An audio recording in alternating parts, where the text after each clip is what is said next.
नमस्ते Hariom the digital एडुकेरे सार्वेसाम स्वागतम। तो द्वादश श्रेणीर प्रिय भाई बोनेरा যারা আমাকে ভিডিওটির মাধ্যমে দেখছো, আজকেও আমি নিয়ে আসলাম বাংলা থেকে সংস্কৃত অনুবাদ, তাও আবার শর্টকাট। কিভাবে পড়লে খুব সহজেই মুখস্থ করতে পারবে, কিভাবে পড়লে কোনোদিনও ভুলবে না, সেই নিয়ম অনুযায়ী আমি তোমাদের শিখাতে আসলাম। তো তোমরাও দেখো, ঠিক আছে, তোমরাও দেখো।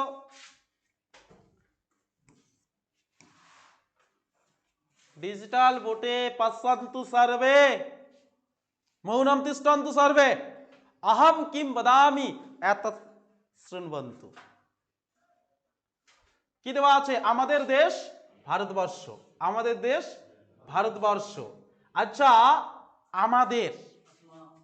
আমাদের জন্য স্মাকম, আমাদের জন্য কি স্মাকম। তাহলে কি আছে দেখো, ওখানে স্মাকম দেওয়া আছে। কি দেওয়া আছে? স্মাকম। তাহলে হয়ে গেল আমাদের, ঠিক আছে।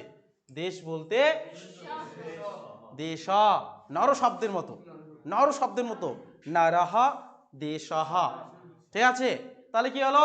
বিসর্গ শুধু হলো। ভারতবর্ষ বলতে ভারতবর্ষম, এর আগেও করেছিলাম। ভারতবর্ষ বলতে শুধু শুধু ময় হাসান জুড়ে দিবে। কি? ময় হাসান। ময় হাসান বলতে ময়ের সাথে হসন্ত, ঠিক আছে। তাহলে ওস্মাকম দেশ ভারতবর্ষম, ওস্মাকম দেশ ভারতবর্ষম, আমাদের দেশ ভারতবর্ষ। তারপরে কি দেওয়া আছে?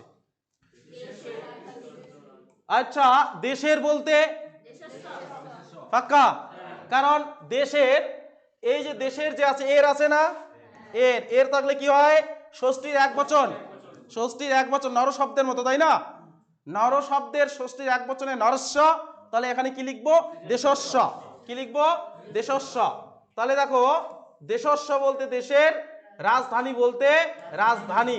রাজধানী কেন থাকলো? কে বলতে পারবে? অব্যয় পদ। রাজধানী এটা কি শব্দ? দীর্ঘইকারান্ত শব্দ আছে না? নদী শব্দের মতো।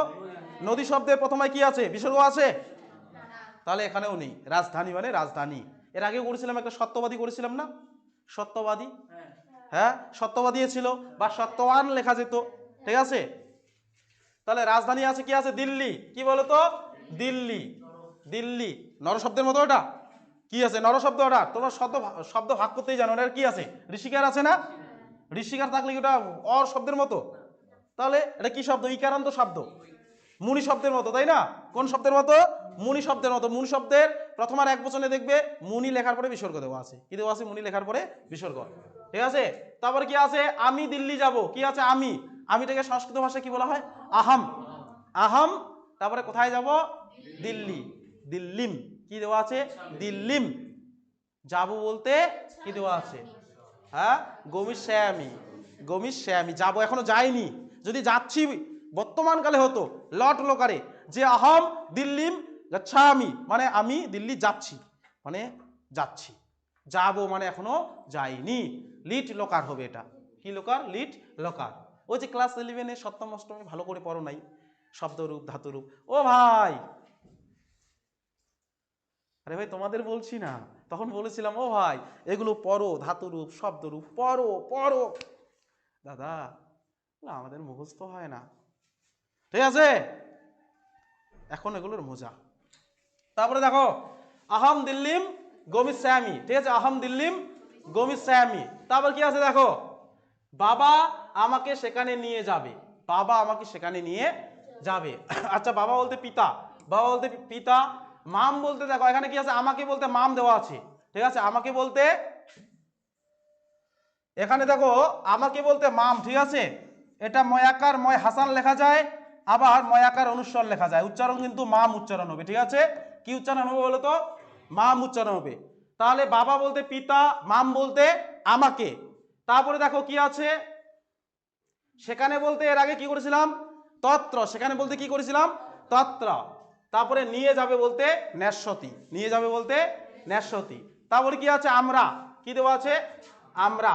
আমরা বলতে কি হবে বলো তো? কি হবে? আমরা বলতে তত্র। আজব, আজব ঘটনা তো। আমরা বলতে তত্র, তাহলে কেউই তো প্রশ্ন করছো না তোমরা। এর আগের যে অনুবাদগুলো আছে সেগুলো তো অনেকবার বলেছিলাম। আমাদের জন্য কি হচ্ছে, ঠিক আছে, সেখানের জন্য কি হচ্ছে, আমরার জন্য কি হচ্ছে, হ্যাঁ এখানে সেখানের জন্য তত্র হচ্ছে, তত্র। বয়ম বলতে আমরা, বয়ম বলতে কি আমরা। তাহলে তত্র বয়ম 10 দিন আছে না, এই যে 10 দিন বলতে 10 দিনানি, 10 দিনটা কি হয়ে যাচ্ছে 10 দিনানি। তারপরে স্তার শ্যাম, স্তার শ্যাম বলতে থাকবো, স্তার শ্যাম বলতে কি বলতো থাকবো। বুঝা গেছে? পাক্কা বোঝা গেছে?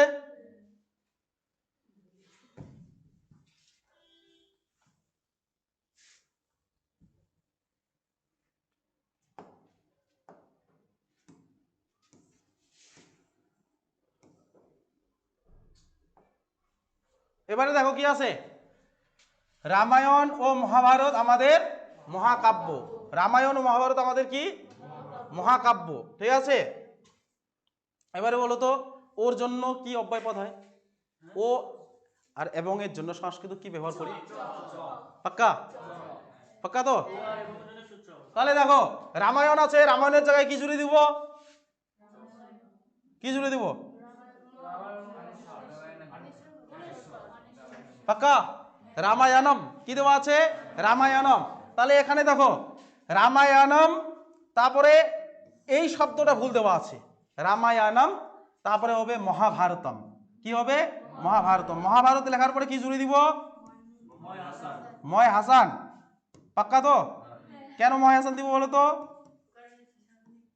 কি আছে? এই যে অ আছে, ঠিক আছে, আমরা জানি, ঠিক আছে, পর শব্দের, ঠিক আছে, প্রথম বর্ণ যদি কি থাকে স্বরবর্ণের মধ্যে থাকে তাহলে কি হয়? ময় হাসান হয়। আর যদি ব্যঞ্জন মধ্যে হয় তাহলে কি হয়? অনুস্বার হয়। যেমন এখানে রামায়ণম কি হয়েছে? অনুস্বার হয়েছে না? এখানে মটা কি স্বরবর্ণ না ব্যঞ্জন বর্ণ? ব্যঞ্জন বর্ণ, সেই জন্য কিন্তু কি হয়েছে? অনুস্বার হয়েছে। আর এখানে যদি স্বরবর্ণের মধ্যে থাকতো তাহলে কি হতো? ময় হাসান। ঠিক আছে?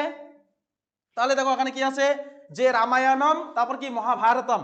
আমাদের বলতে কি বলো? আমাদের বলতে পাক্কা? গালে হাত দিয়ে শুনবে না।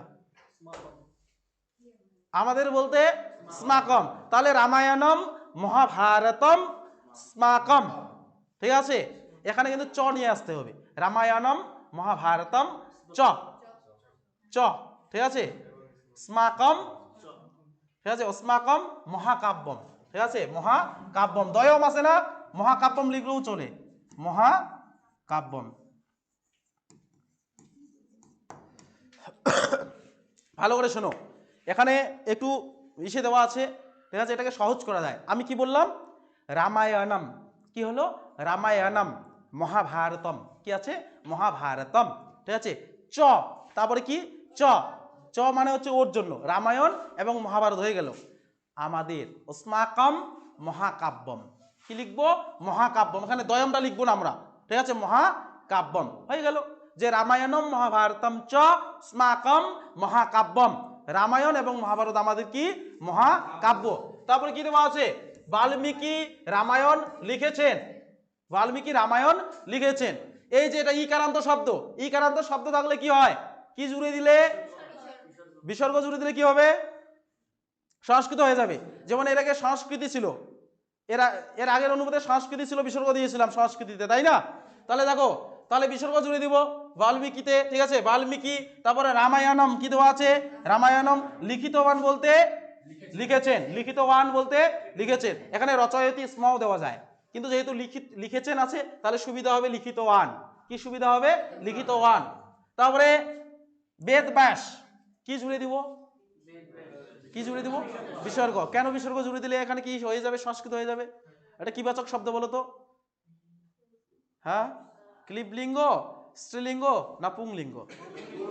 পুংলিঙ্গ, সেই জন্য বিসর্গ, ঠিক আছে। তারপরে কি আছে? মহাভারত বলতে মহাভারতম, মহাভারত বলতে মহাভারতম। রচিতবান, রচিতবান, এখানেও লিখিতবান দেওয়া যায়।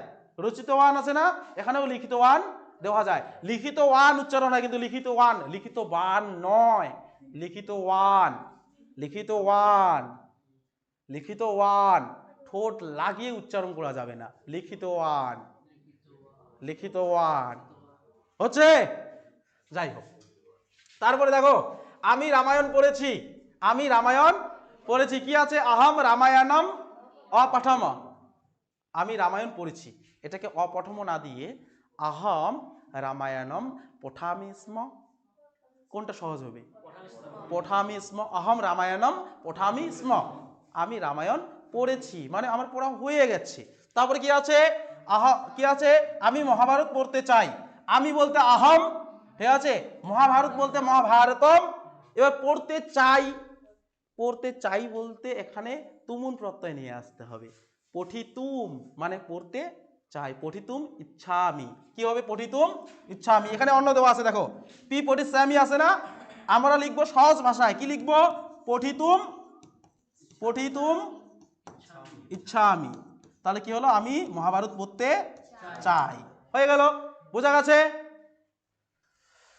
তো যারা বা যেসব ভাই বোন আমাকে দূর দূরান্ত হইতে দেখছো, তো যদি ভিডিও বা সংস্কৃত বাংলা থেকে সংস্কৃত অনুবাদ ভালো লেগে থাকে, কারণ আমি শর্টকাট করাচ্ছি, আর নিয়ম অনুযায়ী করালে অনেক সময় লাগবে আর অনেক কিছু জানতে লাগবে, আর ওগুলো জেনে এসে পুরোপুরিভাবে করানোটা বা করতে যদি কেউ চাও, তাহলে এখানেই আর 3 মাস মতো কেটে যাবে।